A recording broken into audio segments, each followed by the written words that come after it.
This program is presented by Birch Gold Group, the precious metal IRA specialists.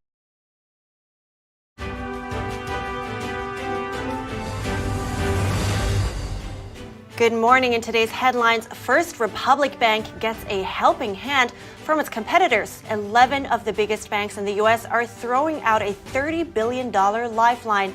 This after Treasury Secretary Janet Yellen testified the American banking system is sound. 5,000 gallons of diesel spill in Washington state as the troubles in rail transport continue to pile up. Meanwhile, another train derails in Arizona. Transgender bathroom use is in the spotlight again. Both the Iowa House and Senate have approved a bill on bathroom and locker use for students. Chaos on the streets of Paris as the French government forced through changes to the national pension plan. The move could spell trouble for President Macron. And we have the story of a special red dress that connects hundreds of women across 50 countries. Find out about their shared mission.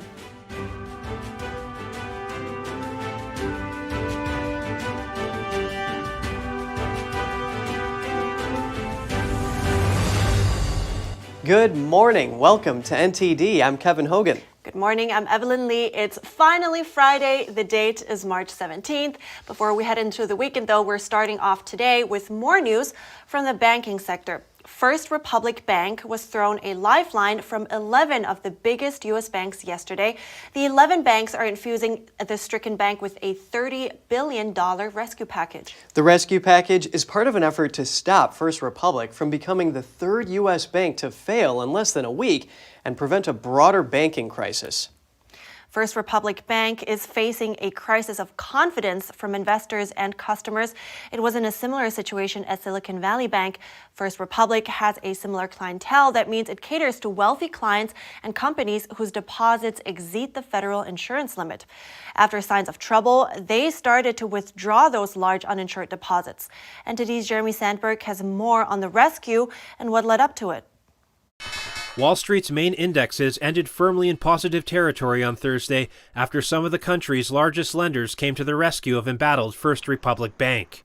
The Dow gained more than 1%, the S&P 500 jumped nearly 1.8%, and the Nasdaq soared 2.5%. That came after U.S. Treasury Secretary Janet Yellen told lawmakers in testimony that the banking system is sound. Americans can feel confident that their deposits will be there when they need them.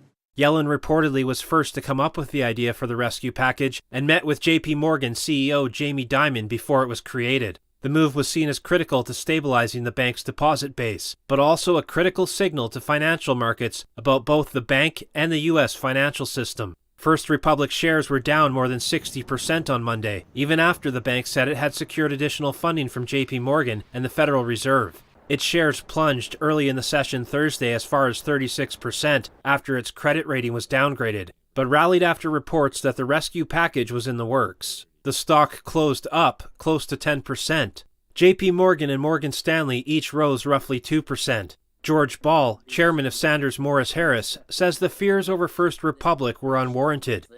First Republic is an interesting example of investors, I think, anticipating a problem where none exists. But the very anticipation in the drawdown in their deposit base has put the bank at some degree of risk. Focus now shifts to the Federal Reserve's next move. Money markets are now largely pricing in a 25 basis point rate hike by the Fed at its March 22 policy announcement, down from 50 basis points a week ago. There's nothing the Fed can do that's right. They're going to be criticized no matter what they do. It's possible the Fed could pause on its rate hikes until May, or even longer if it needs to. The central bank announced Thursday cash-short banks have borrowed about $300 billion from them over the past week. Jeremy Sandberg, NTD News. New details in the case of a man who died while being admitted to a mental hospital. Officials have charged 3 former employees of the hospital with second-degree murder. 28-year-old Irvo Otieno died while being admitted to Central State Hospital in the city of Petersburg, Virginia. He was transported there from a jail earlier this month. The 3 men were taken into custody on Thursday, one day after murder charges were filed. They were being held without bond. Medical examiners say Otieno died of asphyxiation. Prosecutors were told he was physically restrained during the intake process because he was combative.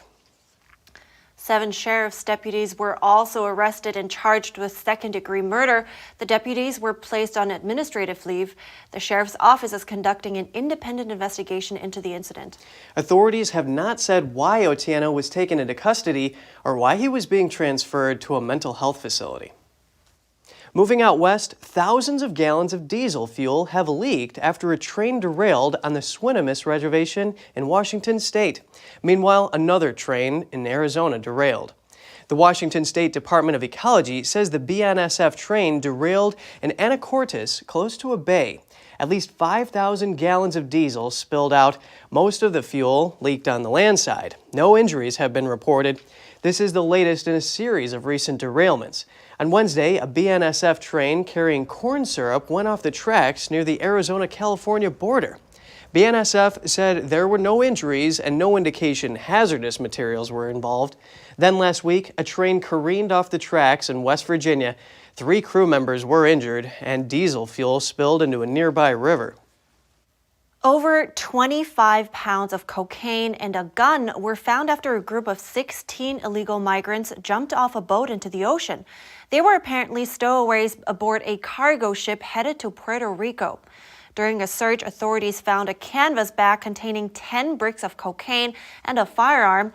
The drugs were valued at over $260,000. U.S. Customs and Border Protection reported the arrest of 18 illegal immigrants from the Dominican Republic. That includes 2 women who were arrested on the boat.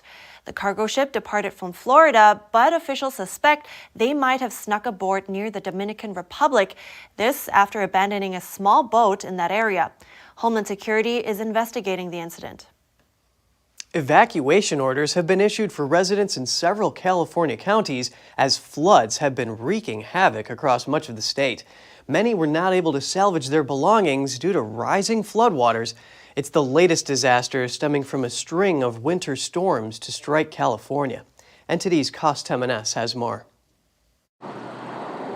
Residents of the small rural town of Porterville waded through knee-deep water to enter their homes and collect what belongings they could.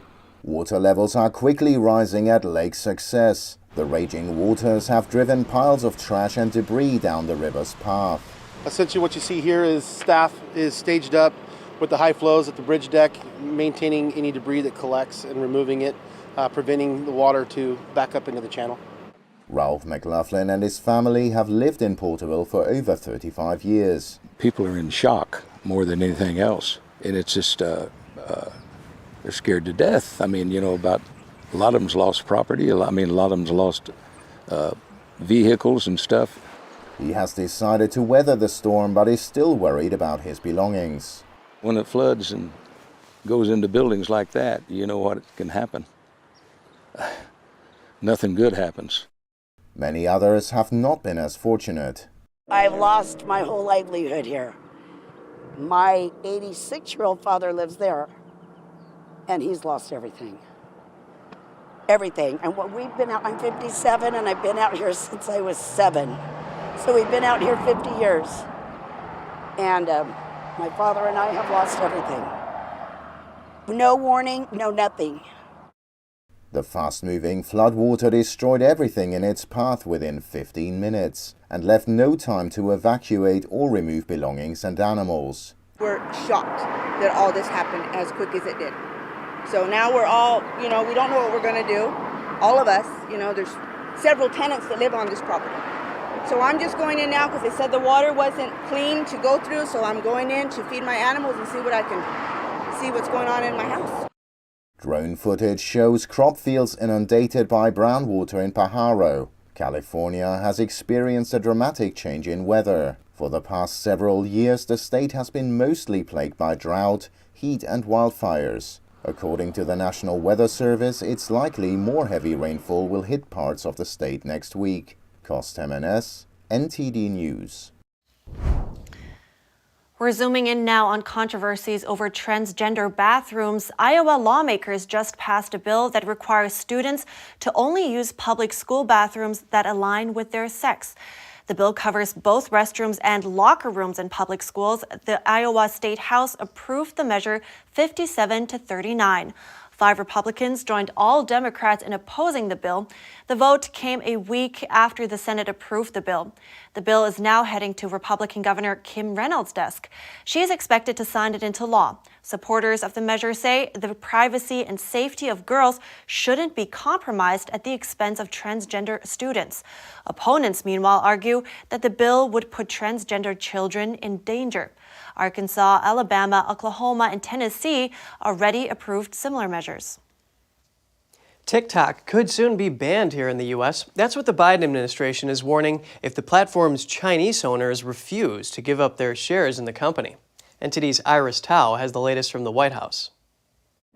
A drastic shift in the White House's stance towards TikTok. A spokesperson for the popular app tells Reuters that the Biden administration is now threatening that the platform could face a nationwide ban if its Chinese parent company does not give up its shares.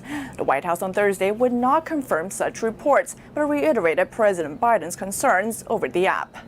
We've expressed concerns over China's potential use of software platforms that could endanger or threaten America's safety and their national security. So that is the president's concern. That is why we have called on Congress to take action. The Biden administration has been negotiating with the app for 2 years now, trying to reach a solution over data security. But this marks the first time we've heard of a threat of an outright ban. And it comes as the White House is now openly endorsing a bipartisan legislation that could be used to ban the app. We're not going to get ahead of the review, but certainly we, again, support this bipartisan legislation that we're coming. And TikTok, meanwhile, pushes back by saying that a forced sale will not solve the problem. And all eyes will be on Capitol Hill next week as TikTok's CEO is scheduled to testify and face grilling by lawmakers from both sides of the aisle. Reporting from the White House, Iris Tao, NTD News. Now, TikTok is also under scrutiny in other parts of the world. Canada, Belgium, and the European Commission have already banned the app from official devices. And Britain said yesterday it would immediately ban TikTok on government devices over security concerns. New Zealand said today it would also ban TikTok on devices with access to the country's parliamentary network, making it the latest nation to limit the use of the video sharing app on government-related devices. And coming up, the French government has forced through a raise in retirement age. It's a move that could spell trouble for President Macron.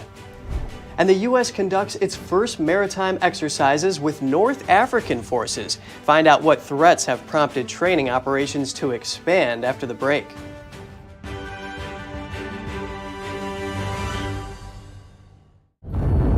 I was vaccinated because I'm a carer. I've had all 3 and I have the flu one as well. As far as the government is concerned, I believe they are doing the best thing for the nation. I just thought it was better that I get it done. I wanted to protect other people.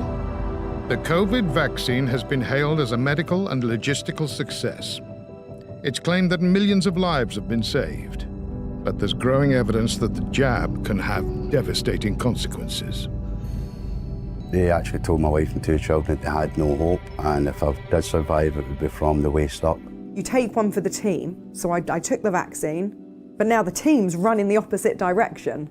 Just to let people know that when it goes wrong, there's like no help at all. This vaccine is not completely safe and has unprecedented harms.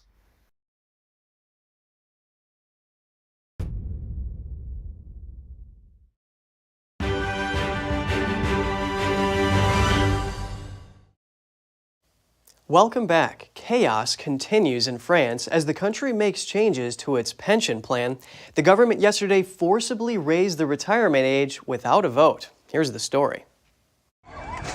Violence and arson erupted on the streets of Paris as the French government forced through changes in the national pension plan.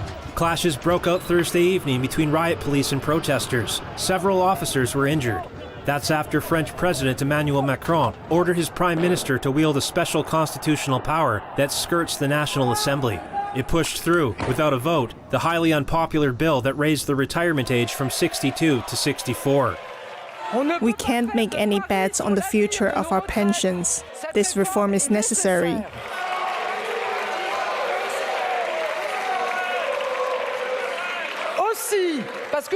So because I'm attached to our social model, and because I believe in parliamentary democracy, and it's your reform, the text is from this parliament, the result of the compromise between the two assemblies. I'm ready to take responsibility.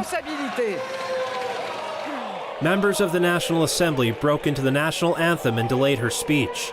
Heckling and disruption continued throughout the session. The pension changes passed the French Senate earlier on Thursday, but the Macron administration invoked the special power just minutes before a scheduled vote in the lower chamber, as they didn't believe enough lawmakers would vote in favor. Until the last minute, with my ministers, we did everything we could to get the majority on this text. You know, with the President of the Republic, we wanted to have a vote. The risky move is expected to trigger a quick no-confidence motion in Macron's government. If the motion gets approval from more than half the seats, the text is rejected and the government must resign. Lawmakers from both aisles condemned the pension changes. It's a question of preventing the expression of the will of the French people through their representatives. They did not manage to find a majority because they were bad. The authoritarianism he employs, they are using it to force through a pension reform that no one wants. The proposed pension changes have prompted major strikes and protests across the country since January.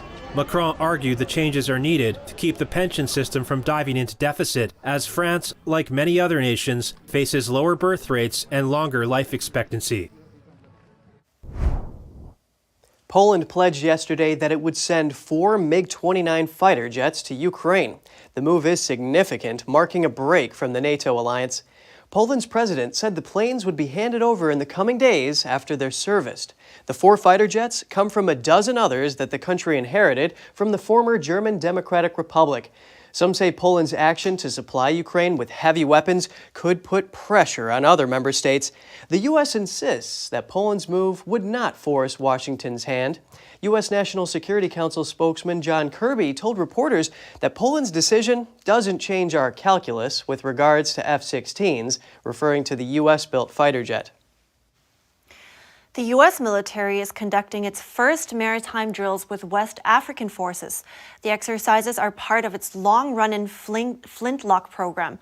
Although the threats West African forces face are many, illegal fishing from Chinese vessels has become a top priority. The U.S. commander in charge of the training says this robs the region of a key resource and takes food out of people's mouths. He says it also fuels other criminal activity, including drugs and human trafficking. NTD's Jeremy Sandberg has more. West African forces pull their small boats up to a rust-stained ferry and swarm the deck to disarm mock kidnappers on board. The drills are meant to bolster the skills of West African forces. Admiral Milton Sands says the program has expanded to help coastal nations in the region cope with maritime threats such as piracy and illegal fishing. So we see a variety of different countries fishing in here and really pulling material resources, fish and protein from the coastal West Africa shores without permission. According to a 2022 report by the Financial Transparency Coalition of non-governmental organizations, illegal fishing is sapping an estimated $9 billion a year or more through illicit financial flows. Of the top 10 companies found to be fishing illegally in the region, 8 are Chinese, and a third of all vessels sport Chinese flags. We also see other activities taking place on top of the IUU fishing, or illegal, unauthorized, and unregulated fishing fleets, like human trafficking, like drug movement. And so it's like many smuggling networks or illegal activities, you see multiple layers of illegal activity happening under the guise of IUU fishing. Ghana's naval commander says curbing illegal fishing has become a top priority. They know, I think they know about our regulations, but they somehow try to flout those regulations because of our enforcement capabilities. Around 350 troops took part in the drills, including servicemen from Ivory Coast, Ghana, and Nigeria on the Gulf of Guinea. Jeremy Sandberg, NTD News. In the Atlantic, there's a stinky situation brewing, and it's threatening to put a huge damper on your summer travel plans. A 5,000-mile wide blob of smelly and potentially dangerous seaweed is headed for the shores of Florida and other seaside tourist destinations. The seaweed, a variety called sargassum, has long formed large blooms in the Atlantic Ocean, but this year's mass could be the largest on record. It spans from the coast of Africa all the way to the Gulf of Mexico. Florida Atlantic University researchers say the blob is expected to pass through the Caribbean into the Gulf of Mexico during the summer. And then it will be hitting Florida beaches around July. They're calling it a catastrophic problem for tourism in the Caribbean region. And not only is it expensive, costing millions to remove from beaches, it can also be hazardous to human health. That's because it emits a toxic gas that can cause respiratory problems. Researchers say the amount of seaweed can shift from year to year depending on ecological factors. And coming up, an elaborate project celebrating women across cultures, a stunning red dress that's the work of over 300 artisans from 50 countries. That and more after the break.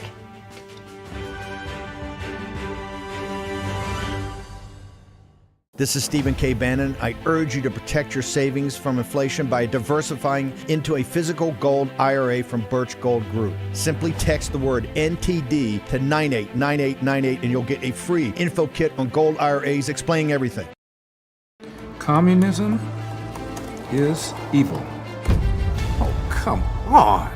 Listen, if you're as tired of the censorship as I am, I've actually got good news for you. Check out epictv.com. It's a brand new censorship-free video platform where you can find not only my show, but other deep documentaries, great programs, and honest movies that bring you the news without all the spin and the fake narratives. So, I'll see you there.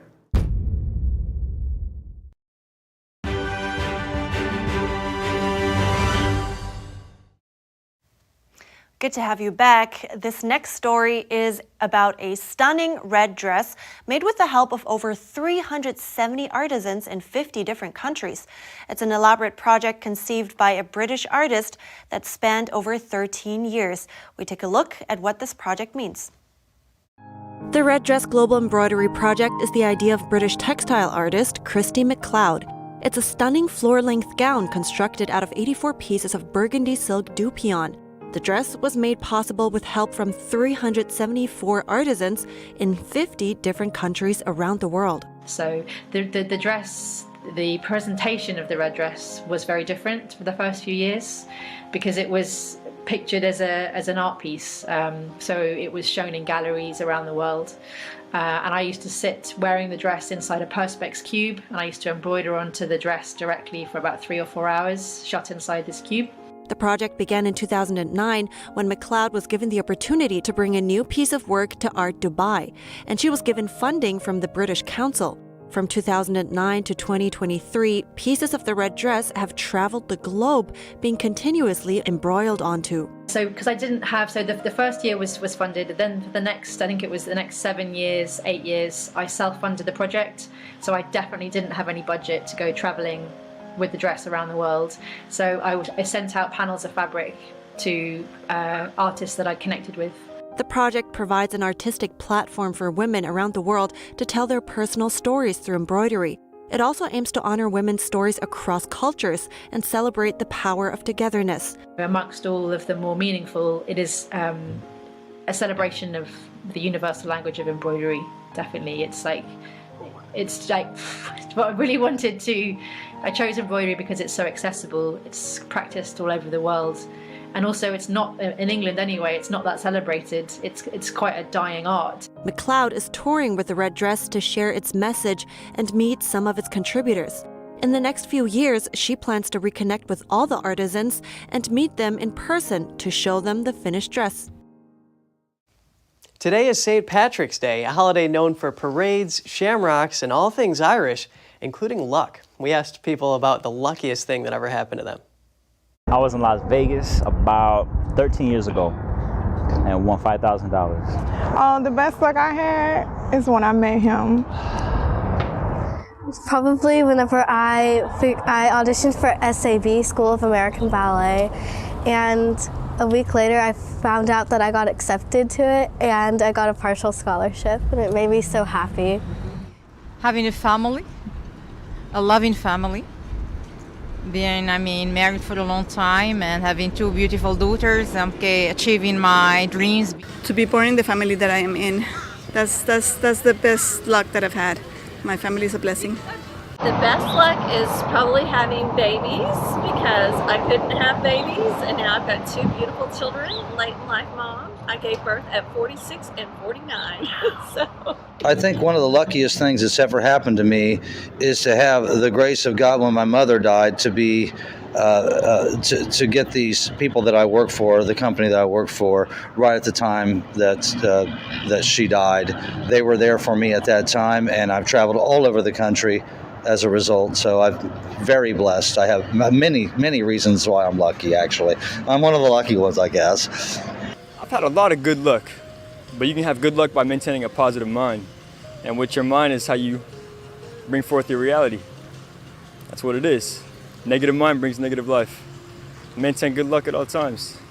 Honestly, it might sound kind of corny, but I say the best luck I've ever had is being born and being able to experience everything that we've had, like in life, the good, the bad, just everything. Life's amazing, and it is what you make of it. So make sure you take advantage of those experiences.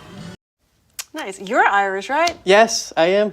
That's right. And part Scots-Irish. Oh, no way. Yep. Oh, and as usual, New York City is going to have the St. Patrick's Day Parade this morning. It starts at 11 o'clock Eastern Time. It's pretty warm out there, you know, and spring's around the corner, so. Yeah, enjoy everybody, and I can't wait for spring.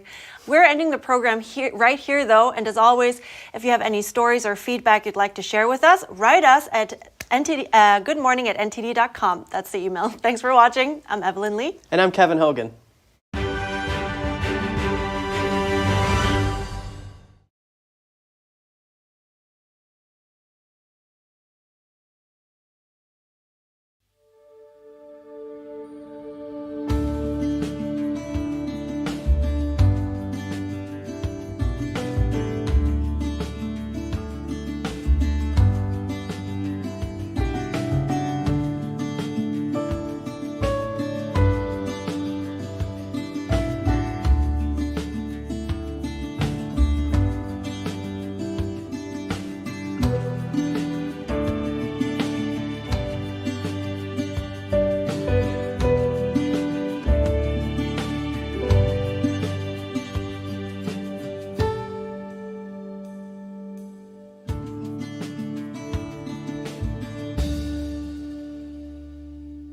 Thanks for watching us on YouTube. Did you know YouTube only keeps selective videos on its platform? So if you want to make sure you get the full picture, just subscribe to our newsletter. Go to newsletter.ntd.com and sign up. It's free.